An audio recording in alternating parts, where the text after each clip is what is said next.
তৃণমূলে পার্টি অফিসের মধ্যেই দলের দুই নেতার মধ্যে হাতাহাতি, মারামারি, ঘুষোঘুষি। পূর্ব মেদিনীপুরের খেজুরির পার্টি অফিসের সেই ভিডিও সমাজ মাধ্যমে ভাইরাল।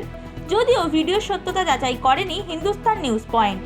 দলীয় পদের জন্য লাখ লাখ টাকা নেওয়ার অভিযোগকে কেন্দ্র করে ওই বিশৃঙ্খলা বলে অভিযোগ উঠেছে। অভিযোগ, পদ না পেয়ে টাকা ফেরতের দাবিকে কেন্দ্র করেই দলের দুই নেতার বিবাদ। জানা গিয়েছে, তৃণমূল নেতা শঙ্কর দুলাল পাত্র এবং নন্দন দাসের মধ্যে মারামারি হয়েছে, যা নিয়ে স্থানীয় নেতৃত্ব চরম অস্বস্তিতে, মুখে কুলুপও এঁটেছেন। যদিও বিবাদকারী দুই নেতাসহ খেজুরির তৃণমূল নেতৃত্বের দাবি পারিবারিক বিবাদে ভুল বোঝাবুঝি। পরে ভুল বুঝতে পেরে বিবাদ মিটিয়ে নেওয়া হয়েছে। ভোটের মুখে দলীয় কর্মীদের সংযত থেকে নির্বাচনের দিকে নজর দেওয়ার কথা বারবার বলেছেন তৃণমূলের শীর্ষ নেতৃত্ব, কিন্তু তারপরেও দলীয় কোন্দল, তাও আবার পার্টি অফিসে। এহেন ঘটনায় নিন্দার ঝড় তুলেছেন বিরোধীরা।